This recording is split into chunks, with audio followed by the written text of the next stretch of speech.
Fellas, it's been about a month since the trade deadline, so I figured why not take a look back, see how these guys are doing that went to their new teams, and I'm going to give them some new grades. Let's get to it. Let's start off with the Dodgers acquiring Jack Flaherty from the Tigers for prospects Tyron Lorenzo and Trey Sweeney. This is a classic rental trade, and honestly, so far so good for each team. Flaherty has been a great pickup for the Dodgers so far, not just because of his good numbers, but he's helped stabilize the rotation that's had injuries to Tyler Glasnow and Yoshinobu Yamamoto. So far, through 5 starts, he's got an ERA of 3.49, a record of 3-1. Now, his FIP is a little higher at 4.37, mainly because he's given up a few homers already in those 5 starts, but nonetheless, he's been solid and he's brought stability to this rotation with Yamamoto and Glasnow going through their issues. As for the Tigers, I mean, hey, for trading away a rental who was on a 1-year deal, they made out pretty well in this trade, in my opinion, and so far, they're seeing great results. As of right now, Tyron Lorenzo is their number 6 prospect on MLB Pipeline. He's known more so for his raw power, but he wasn't really having a great season in the Dodgers system.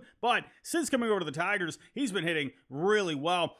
For the Tigers High A affiliate, he's hitting 359, OPS above 1100. Those are really solid numbers. And Trey Sweeney, he's also been hitting pretty well. At AAA, he was hitting 381, had an on-base of 447, a slugging of 667. They actually called him up. Hasn't done too much with the bat as of right now, but still a solid couple of bats for the Tigers to add here. Overall, I'm going to give the Dodgers an A- because while this was a great addition for the Dodgers to bring some stability to their rotation, he has been a bit prone to the home run ball so far. And as for the Tigers, I'm going to give them an A. They picked up 2 solid bats here for a rental, and both of them have been hitting pretty well so far. The Dodgers did make another trade, though, that sent Miguel Vargas, Gerald Perez, and Alexander Albertus to the White Sox, Eric Fedde and Tommy Pham to the Cardinals, and Michael Kopech and Tommy Edman to the Dodgers. Now, let's start with the Dodgers, and this has been a great trade for them so far. With Kopech, he was really struggling with the White Sox this year,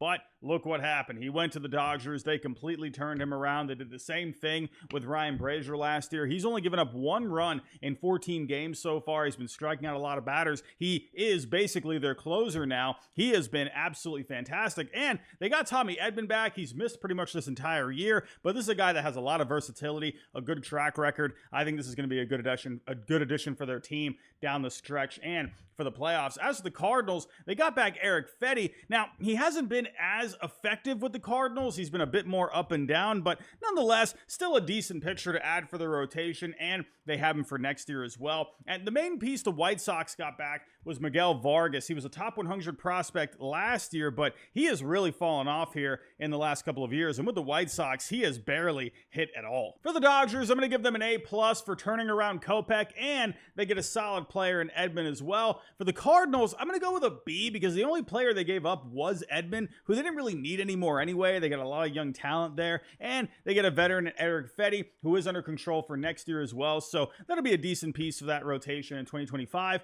For the White Sox, I'm going to go with a D because Miguel Vargas is hitting under 100 for them so far, and they didn't even get anything back from the Cardinals in this deal, even though the Cardinals were the one to get Fedde. Let's talk about the Dodgers' division rivals, the Padres. They made a couple of doozies at this deadline, acquiring 3 relievers in 2 separate trades. Now, let's talk about this one that brought over Tanner Scott and Brian Hoeing for a massive package that included Robbie Snelling, Adam Mazur, Graham Polley, and Jay Bashirs. Now, when this trade first happened, I was pretty shocked at how much the Padres gave up for 2 relievers. The market was absolutely insane. Now, don't get me wrong, Scott and Hoeing were having great seasons before going over to the Padres, but considering they gave up a top 100 prospect coming into the year along with 3 prospects, I mean, that's a lot if you ask me. However, when it comes to the Padres, you have to give them credit for the aggressiveness. They're trying to win a World Series here, and at the end of the day, if it helps them achieve that goal, then it was worth it. And so far, Scott and Hoeing, they have been really solid for them. Talking about Tanner Scott first, through 11 games so far, has an ERA of 2.77 with a couple of saves with San Diego. And actually, even though Scott has the bigger name value, Brian Hoeing has actually been the better pickup so far. Has an ERA of 1.13 through 11 games himself. Overall, I'm going to go with an A for the Padres because while they did give up a lot, it's paying off big time so far, and I'm sure it's going to be great for them in the postseason. For the Marlins, I'm going to go A+ because they got a massive package in return, and so far, at least half of it is looking very good. The Padres also made another big trade for a reliever, Jason Adam from the Rays, who was having a great season for them, but once again, the Padres, they gave up a boatload here, sending back another one of their top pitching prospects in Dylan Lesko, along with an outfield prospect in Homer Bush Jr., and they also got a catcher by the name of J.D. Gonzalez. Now, like Scott and Hoeing, Adam has been really good for the Padres so far, an ERA under 1 while striking out 14 batters per 9 over 14 games so far. Now, as for Lesko, he was the 15th overall pick back in 2022, and he hasn't fully gotten it together yet in the minor leagues, and he's still trying to find his way with the Rays. He's walked 16 batters and given up 12 runs so far of them, but he's also struck out 17 batters as well. So if they can get the command right, this could end up being a huge ad for them. This guy's stuff is off the charts. And you got Homer Bush Jr. This guy has a lot of upside, very athletic, very fast as well. You know, taking a look at his numbers, he's got 56 stolen bases so far this year in the minor leagues, on base percentage right around 360. So overall, you know, like I said, the Padres, they gave up a lot here, but if he helps them, you know, make a deep run in the playoffs, then hey, great. But for the Rays, they get a lot here, a lot of upside here. Overall, I do like this trade for both sides. I'll go with an A for the Padres because Adam has been a solid pickup for their bullpen, and for the Rays, I'll go with an A as well because they got a lot of upside in return in Lesko and Bush. Now, I'll hold back on an A+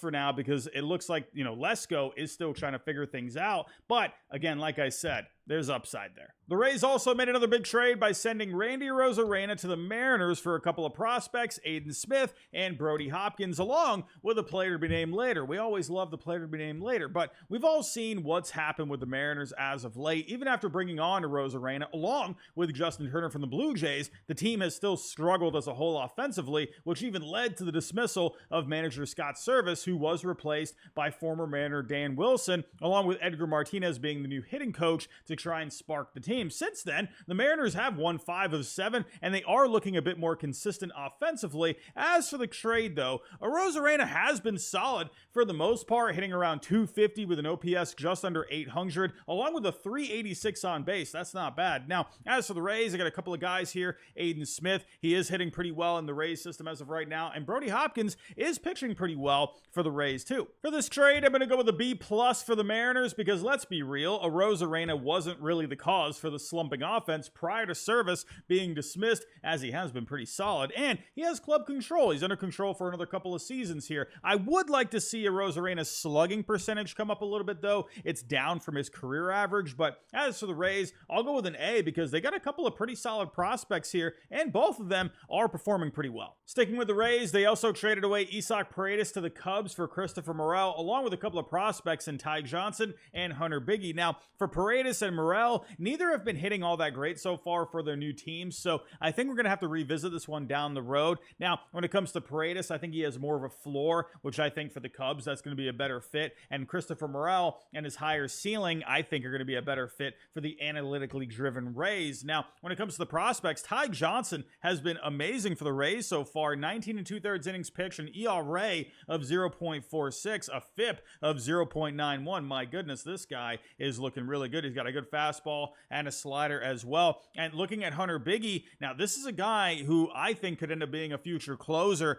down the road. He's pitched really well in AAA this year for the Cubs, ERA at a 0.68, 13.5 strikeouts per 9. He's even come up to the Rays for a little bit this year. Now, overall, for this trade, I'm going to go with a B for the Chicago Cubs. I think Paredes, again, he's more of a high floor kind of a guy. But for the Rays, I'm going to go with a B+ because Morel, he has a ton of upside, and they got a couple of solid pitching prospects here too. Let's stay in the NL Central and talk the Brewers trade for Frankie Montas. Now, before he came over to the Brewers, he was struggling a little bit in his last few starts with the Reds, but since coming over to Milwaukee, so far so good. They made some adjustments with his pitch mix, and so far through 5 starts has an ERA just over 3. He's given the Brewers rotation a much needed boost. They rank near the bottom of Major League Baseball, so that will definitely help out in the postseason as well. Now, going back to the Reds, we got Jacob Junis. He's been in the bullpen this year, along with Joey Weimer. Now, Weimer has a lot of upside with the power and the speed, but he just hasn't been able to put it together at the Major League level yet. So far, he's off to a bit of a slow start in the minor leagues, so we'll see how that goes. Now, you got Jacob Junis here. I mean, it's kind of whatever. He's just in the bullpen.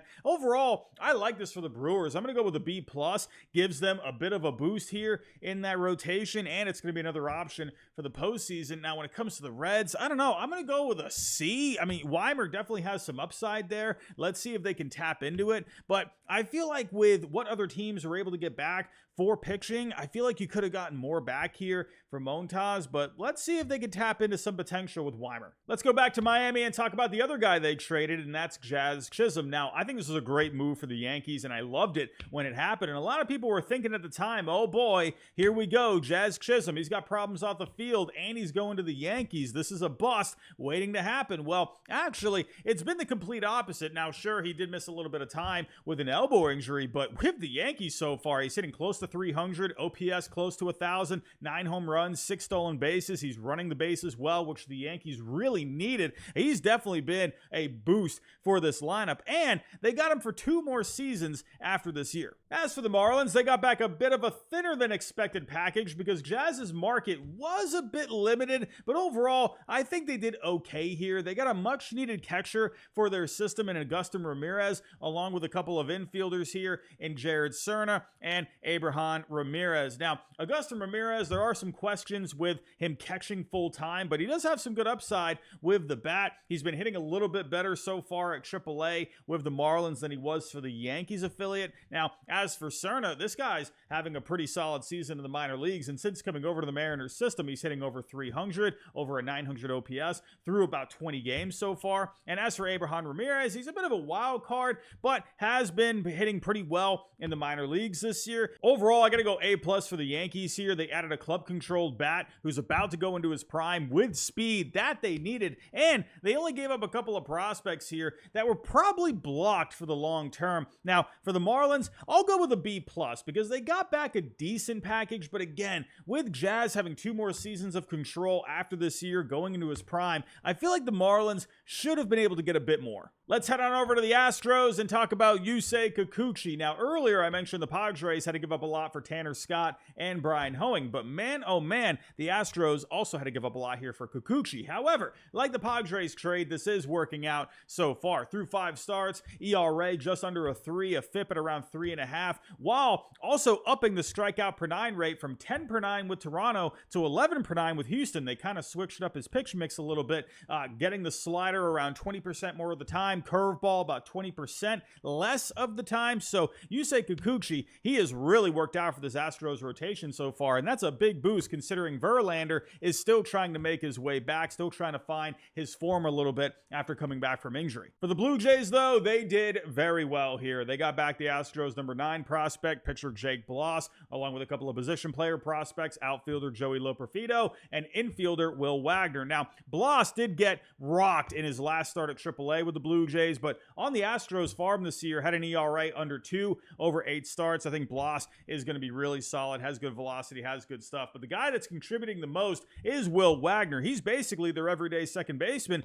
at this point, hitting around 300, OPS around 800, WRC plus around 120 through 15 games. He's been really solid. Now, as for Joey Loperfido, the numbers aren't quite there yet, but this is a guy with power upside, has speed as well. He can end up being a special player. I'm excited about this package for the Blue Jays. Now, for the Astros, I'm going to go with a B+ because you did have to give up a lot here, but Kikuchi is producing, and I think for the postseason, he's going to be a great option. But he is a rental, so let's see. Maybe the Astros could maybe talk about an extension at some point. If they can get something like that done, I think that'll ease the pain of having to give up these 3 guys for Kikuchi, but I'll go B+.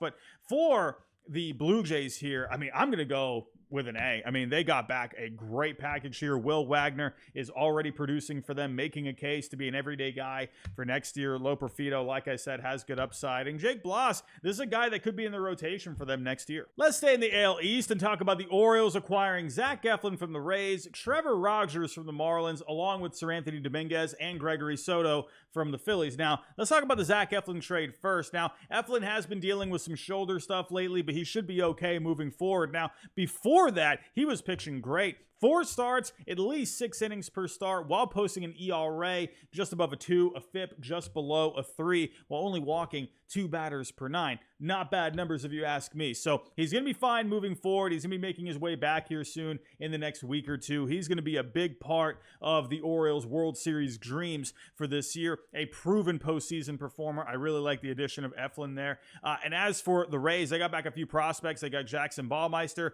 Matthew Etzel, as well as Mac Horvath. Now, Horvath and Etzel, the numbers aren't amazing so far as of right now, but there is some upside with these guys. Now, Jackson Ballmeister, on the other hand, he has been pitching great in the Rays system at high A. Through 6 games, 4 of those being starts, 24 innings pitched, an ERA of 1.13, FIP at a 1.68, 13 strikeouts per 9. Very solid numbers. So the Rays, they got back a good piece here. It's looking pretty good so far. So overall, for the Orioles, I'm going to give them an A. I mean, listen, when you get a veteran guy like this who has proven himself in the postseason, that's going to help you try and win a championship, this was a solid move. Now, for the Rays, I'm going to go with a B. Now, you're still a bit of a wait and see on these guys, but Ballmeister so far is looking great. Horvath and Etzel, there is upside there. So I'll go with B. They got a solid package of players here. But like I said, for the Orioles, they get an A. I really like this move for them. When it comes to the Trevor Rogers trade, though, this has been pretty much a disaster. The Orioles got Trevor Rogers, and back to the Marlins, we got Connor Norby and Kyle Stowers. Now, Rogers has been awful. He's given up 15 runs over 19 innings, and he actually got sent back down to AAA recently. But for the Marlins, man, oh man, Connor Norby is really turning it on here with Miami. So far, through 11 games, hitting .318, a .591 slugging, a .388 on base, a .167 WRC plus. He is completely taking advantage of the opportunity he's been given here. Wasn't really getting a whole lot of playing time with Baltimore. Now, as for Kyle Stowers, there is some power upside there with him. So far, the numbers aren't looking amazing, so we'll wait and see on him. For final grades here, I'm going to go D- for the Orioles because obviously this has not worked out. You know, I was waiting to see if they were going to get Tarek Skubal at the deadline. They definitely had the pieces to get it done, so I don't know what happened there, but Trevor Rogers, they went with him, and, you know, he wasn't pitching all that great for the Marlins before coming over, so it was a bit of a head scratcher to me, but I'll go D- instead of an F because he is under control for a couple more seasons, so he is going to be in the rotation for the next couple of years, so, you know, let's see if they can get him back on track, but as of right now, it's not looking good. For the Marlins, though, I'm going to go with an A+. They picked up a great bat here in Connor Norby. He has been fantastic so far, and, again, like I said, a bit of wait and see on Kyle Stowers, but I love the addition of Connor Norby for the Marlins. The Orioles didn't stop there, though, as they got both Gregory Soto along with Seranthony Dominguez in 2 separate trades with the Phillies. Going back to the Phillies in these trades, you had Austin Hayes and a couple of pitching prospects in Seth Johnson and Moises Chase. Now, Soto has been terrible for the Orioles so far. 10 games, ERA at a 9.39. That is absolutely dreadful. Now, going back to the Phillies, you had Seth Johnson and Moises Chase. These guys have been pitching very well for the Phillies organization so far. So I'll go F for the Orioles in this trade, and for the Phillies, I'll give them an A. Now, as for Seranthony Dominguez, a bit of a different story. He's basically their closer as of right now. Craig Kimbrell has had a lot of ups and downs this year.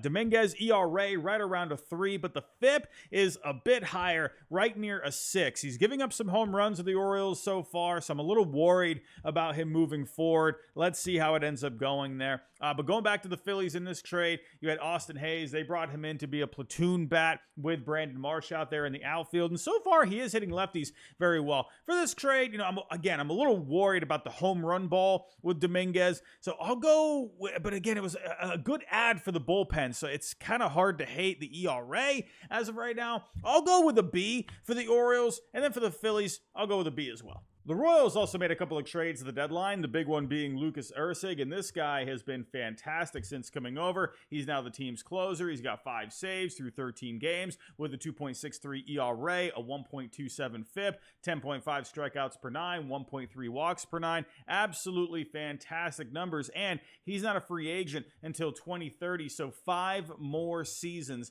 of control. Not bad, if you ask me. Now, for the A's, they got back a decent package of prospects. prospects. You got Mason Barnett, you got Will Klein, as well as Jared Dickey. Now, Mason Barnett, he's going to be a starter down the road. He's the number 11 prospect in their system now on Fangraphs. He was okay for the Royals, at least projection-wise. The ERA didn't look good for them at 4.91, but the FIP was a lot better at 3.69, and you're starting to see that now with Oakland. So let's see if they can tap into that potential down the road. So he could be a good piece later on. You got Will Klein, more of a relief pitching prospect, a guy with big velo, nasty stuff, definitely has reliever upside there. Still hasn't quite put up great numbers so far in the major leagues, but again, there's a lot of upside here with him. And then you got Jared Dickey, outfield prospect, pretty young. There could be some upside with the bat. For the Royals, I'm going to give them an A+.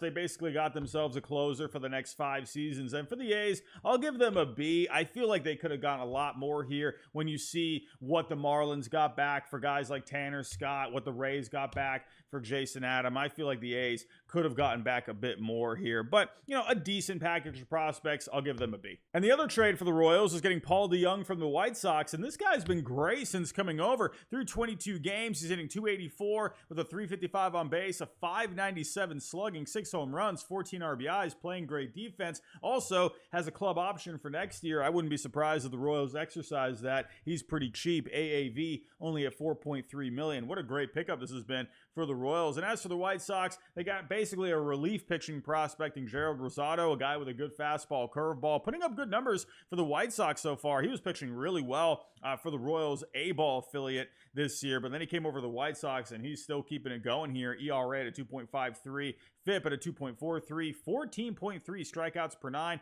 walks and home runs are being kept in check.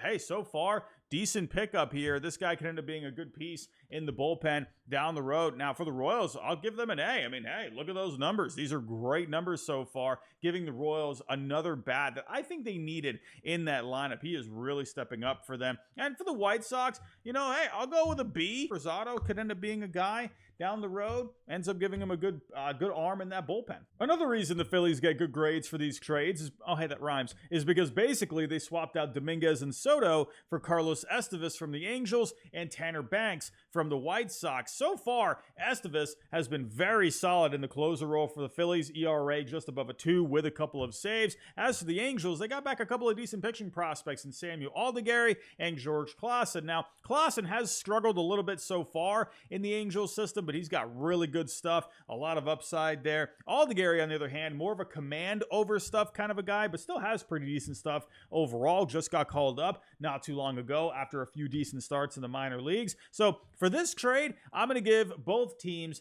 an A. As for Tanner Banks, he's also been very solid for the Phillies so far. ERA right around a 2.60 over 12 games, and he's under control for 4 more seasons. And going back to the White Sox, they got William Bergolla, and he has been hitting pretty well at high A for the White Sox so far. For the Phillies, I'm going to go with an A, but for the White Sox, I'm going to go with a C. While I do think Bergolla is a decent prospect overall, this is all the White Sox got back for Tanner Banks, who's having a good season, and he's got 4 more seasons of club control. I mean, look what the Padres had to give up, for guys like Tanner Scott, Brian Hoeing, as well as Jason Adam, and this is all the White Sox got back? Are you kidding me? Last but not least, let's wrap this up with the Braves acquiring an old friend in Jorge Soler. Simply put, he's giving this Braves lineup a much-needed boost since coming back over from the Giants, especially with all the injuries they've been having, and the Braves are starting to heat up a little bit as of late, winning 7 of their last 10 games, including a series win over the Phillies. They're playing the Phillies again as of right now. Let's see what happens there. But Jorge Soler has been hitting well, has been hitting for power, 5 home runs, on base at 353, slugging at a 441.